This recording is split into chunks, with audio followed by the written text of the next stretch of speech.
Shalom, shalom. Welcome to Elevation Talk.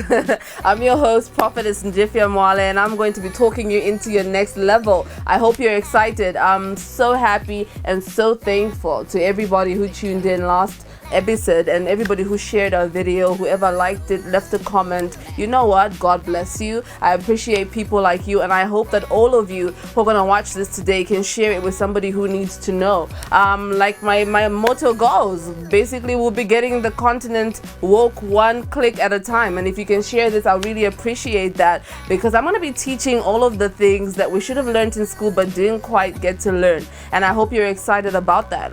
Last episode we talked about the importance of banking, how they make money in banks, and the importance of nationalizing banks, and why you need to bank with your national bank. So if you haven't watched this, we're going to link it up here, so just make sure that you click on that after watching this. So thank you again for tuning in, and you know, it's really upon my heart to talk about everything that I feel we didn't get a chance to learn, or maybe we didn't know how to ask the right questions because we didn't have the right amount of history or education to ask the right questions. And I'm going to be making these videos for you to help you see Africa in a different light. I'm really just doing this for my mother continent, and wherever you're watching this from, even if you're in the diaspora, please share this to somebody who would, you know, use this, who's from Africa, who's got roots tied to Africa. And I just want to say thank you in advance for doing that. So into my topic, before I rumble away, I'm going to just be talking about a very important topic that's neglected by our education system again, and this is Neo-Colonialism. Neo-Colonialism. Okay, and you're probably like, okay, there she goes again, bringing up our history. Listen, there's a lot that you're gonna find out today that you need to know moving forward as Africans. If we're gonna, you know, become a better people and empower our economies, empower ourselves as a people, it needs to start with understanding our history and why certain things happened to us. And I feel like it's the responsibility of everybody who's educated of their history to ensure that it doesn't repeat itself again. And that's what I'm trying to do here. So neo-colonialism, what is it and why does it have the word colonialism? First, I want to explain to you what colonialism is, right? And if you come from an African country, and I know there are a lot of other countries, you know, not just African, who are colonized by the Western powers, but colonialism is basically where one country, okay, decides to take over another country from a political, economic, and when it's colonialism, also a cultural aspect, and then they make sure that they establish settlements in the country that they now take over. So, for example, I'm Zambian, right? So the British come to Africa, they come into Zambia, and then they take over it, name it, you know, whatever they want to name it, and then that settle there, and then they take political control. And that's why I'm explaining this, because I want you to see the differences with neo-colonialism. So they take over political control of the country and the region that they settle in. They establish settlements, they empower people, they empower governors who answer to these bigger powers that are taking over these countries. So basically, colonialism was really about political power more than anything else. Why? They wanted to have political power because they wanted to stay. And this is important to note, if you're watching this and you're African, that colonialism did not end because you know, our former colonial powers decided it was a bad thing. No, it ended because we decided we didn't want it anymore.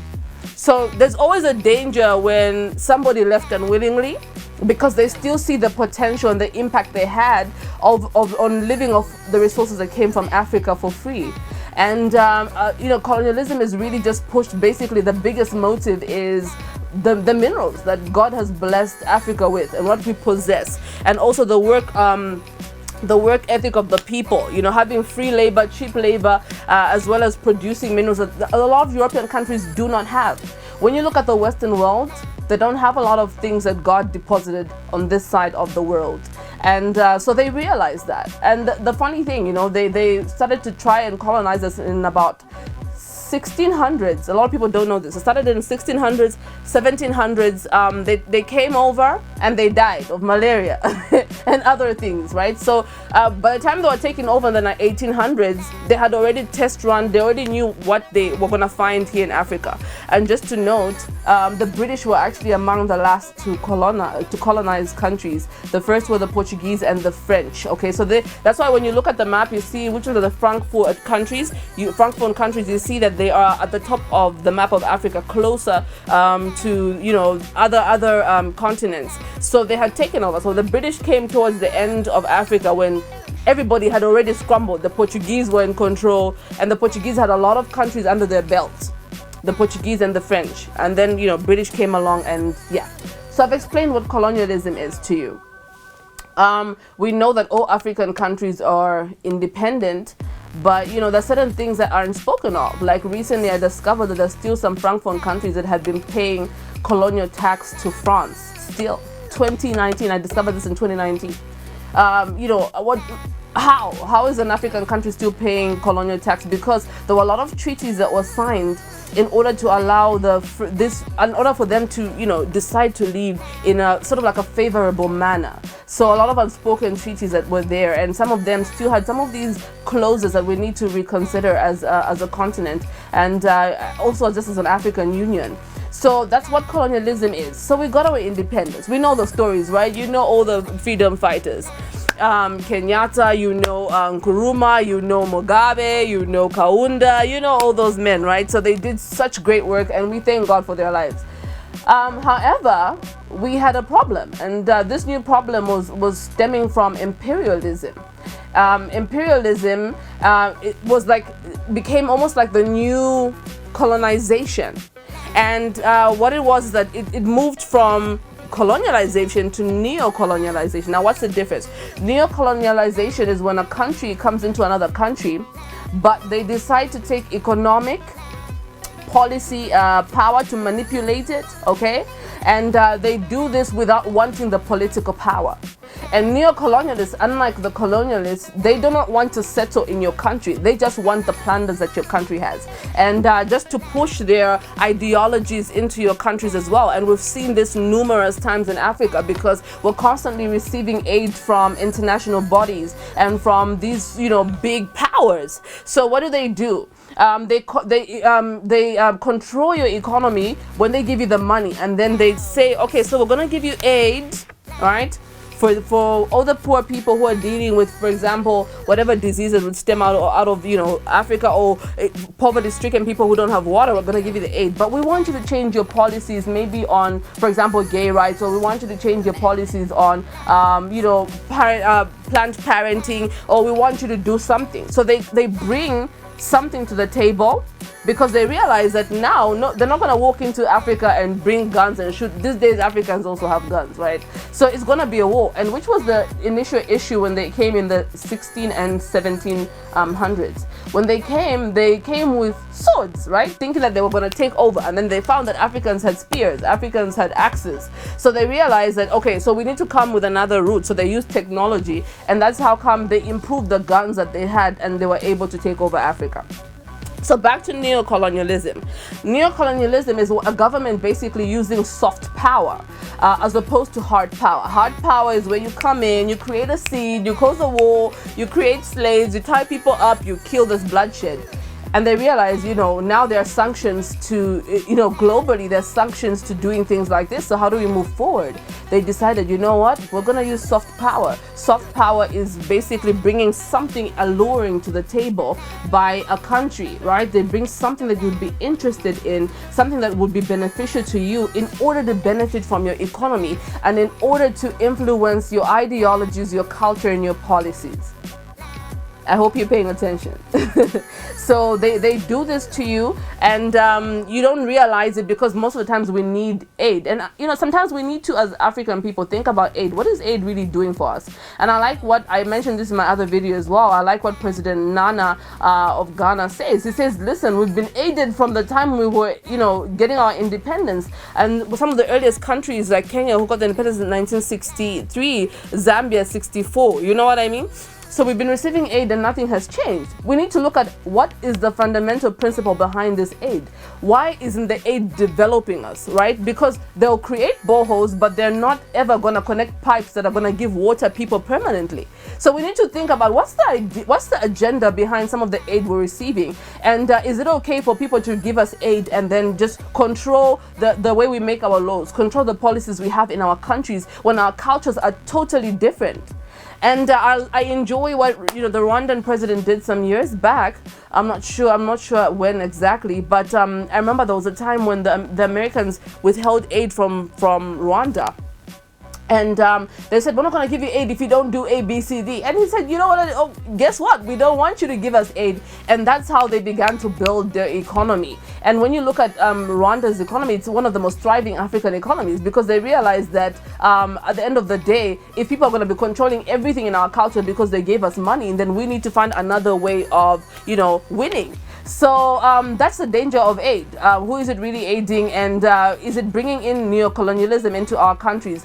And I want you to write down in the comments below, do you think we're going to need another independence, from the Western powers? And I say this because, sometimes the danger with neocolonialism, it's very difficult to pick it up. Right? Because of the lack of hard power. So there's no infringements of rights constantly. So it's very difficult to see it. But when you begin to pay attention, for example, in Ivory Coast, right? If you know the history behind Ivory Coast, they were colonized by the French, right? Now, Ivory Coast are the world's biggest cocoa producers, right? Which in my head should automatically mean that they are the world's biggest producers of chocolate. But it's not like that, right? So they produce the raw material, and then they send it and send it to they buy it from us, okay?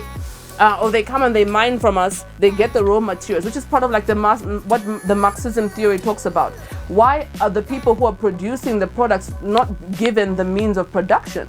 So if you're watching this and you're from an international body which provides aid, give us the means to be able to produce and refine the things that we are producing. Because the actual money, my brothers and sisters, is not in selling the raw materials, but refining them. So we produce oil, but we're not refining it. So we produce gold, but we're not refining it. So we produce uranium, but we're not refining it. We produce diamonds, emeralds, we're not refining. Can you believe that the UK, some of it has been getting emeralds from Zambia, for example, for years and years. Almost all the emeralds, if not half, come from Zambia. Did you know that? In the UK. So we're producing the raw materials, but we're not being given the opportunity to make the real money, meaning that it's difficult for us to improve our economies. And also it makes those imperialists who are business people, who are working with their governments and whatever, it makes it easy for them to bring the soft power and to allure us, because we're still lingering in poverty. So I was speaking about Ivory Coast. Ivory Coast produced 40% of the world's cocoa. That's a big number, world's largest producer by itself. So they decided to create, to ban the export of cocoa for about a month, because they were like, no, listen, the chocolate industry is actually a $103 billion industry. Yeah, I said it, $103 billion industry. And and I stand corrected, but I believe that Ivory Coast was making about 2% of that money. How is the world's largest producer of cocoa making 2% from the chocolate industry? Because they're refined in the US, refined in French, refined in, and this is what they call the big chocolate bodies, like a group like Cadbury, Lind, these big bodies, and they refine, they buy the cocoa from Africa, they refine it, and then they sell it back to us. And the people who work in this cocoa field, some of them don't even make enough to buy a chocolate bar. Yeah, they don't. Why? Because when it comes back refined, it's more expensive, which means that it makes more profit. So Ivory Coast decided, wait a minute, we need to readjust our pricing, because we've been selling cocoa, and I think they were selling it for about $1, 1.5, somewhere there per kg. And they were producing millions and tons every year, and the money was not amounting to the work being put in and the comparison to the chocolate industry. So they decided we're putting a ban for 1 month. international bodies, you can decide. If you want our cocoa, this is the price we're going to be giving. And I commend Ivory Coast for doing that, because I saw other countries begin to partner. They were forced to stand with them, right? So there was Ghana, who also produces cocoa, and other countries, they stood with them and said, yeah, I think we're on the same page, we're going to increase our prices, otherwise we're not going to deliver the cocoa. So you know, obviously the Western world was fighting it, which is also all just part of neo-colonialism, because you want to control now how we price the stuff that we are selling to you. But when you look at the money that you're making from it, it's more than enough for everybody to have something. And I want to encourage everybody. We need to have a mind frame of industrialization, where we have our own industries here in Africa that produce, that refine the things that we are farming ourselves. Because farmers are still poor, but the people that have the means to refine are rich. And this is the gap that the Marxist theory by Karl Marx, if you've heard of Karl Marx, talks about, between the proletariat and the bourgeoisie. And that he was saying we need to mend the gap that is in between the people. And some of you don't even know the word bougie you keep throwing around actually comes from bourgeoisie. It's a French word. So yeah, so he's saying let's mend the gap and make sure the people at the bottom benefit from the work that they are doing. And that's how neo-colonialism works. And there's also, you know, a big difference between neo-colonialists and imperialists. Neo-colonialists are basically, they're government bodies right now, right? They're government bodies, and they go into Africa and they use soft power. Imperialists are those who just want to make a profit and loot the resources of a country, though being in the private sector of a country. But they have so much money that they're able to influence their government by saying, listen, go and tell the government of Zambia, tell the government of Zimbabwe, tell the government of South Africa to do this and this and this for us, because we're making so much money and it's coming back into your economy. So they're able to still manipulate their way around. And we have so many times when our presidents, our patriots are being castigated for standing up for their people because of the power that imperialists have and the power that neo-colonialists hold. So I want you to write in, do you think your country, wherever you're from in Africa, if you're from, you know, wherever you're from, let us know in the comments if you feel that we need a second independence, a financial independence, and we need, you know, to begin to produce our own things and refine our own things. I'm going to quickly just talk about a few examples, right? So I've spoken about Ivory Coast, but there's also Belgium, which had a lot of control over Congo. Belgium was actually the colony, okay? And it colonialized Congo. A lot of people think because Congo is French speaking, it was colonized by the France, but it was not. And when Belgium was leaving, they left. But again, they left with terms saying that they were going to be in charge of the Katanga province. Some of you have heard of Katanga province, right? And because they knew that a lot of wealth was coming from there, there was mining, there was harvesting. So they decided, no, we're going to take control of the Katanga province and be able to make money from it even if we go. And for a long time, a lot of Francophone countries, even up to now, some of them still use the old currency that France used to use with them, which France told them to use and said, we're leaving, but use our currency, to make it harder for them to win economically and easier for them to be able to get whatever they want at whatever rate they want. So I was seeing countries breaking out of this now. And the French are using euro now. They've moved on and they've left the Francophone countries with the old currency that you know they are not even using themselves. So they tried to control Congo as well. You see the Belgium tried to control Congo long after it left. But now we also have countries like China who are powerful. And you know, I read something that there was a soft power index done in Portland. Let me quickly see if I can find it so I can read it to you. Like I was explaining about soft power, it's the control of international bodies using alluring means, such as aid and you know, offering debt that can't be paid back. So the soft power 30, there was an annual index published in Portland by the Portland Communication for 2018, which ranked the United Kingdom as the leading state in soft power, and it also included countries like France, Germany, United States, Japan, Canada, Switzerland, Sweden, Netherlands, Australia, Denmark. Yeah. So then there are countries like you know that for example, they buy the raw material from us, like Zambia sells copper, right? And then they go and they buy it raw, they go and sell it raw again, right? The way that they picked it up, so they haven't processed it, they haven't spent money doing it except for exporting it to their country. And then they sell it almost 5 times, 10 times the price that we are selling it for here in Africa. So if other countries are able to buy from them at that rate, why can't they buy from us at that rate? So these are the little things that I want you to begin to think about as we move forward on Elevation Talk. And thank you so much again for tuning in. I hope that this wakes you up to be able to see that Africa has so much, and we can move forward together as a people and establish ourselves if we are just all in the right mind frame and the same mind frame. And this is the little I could do to make sure that you're awoke, and I will do it with all of my heart. Thank you so much for tuning in, and please stay tuned because we're going to be having more episodes, and make sure you watch our last episode. Thank you so much again for tuning in. Thank you.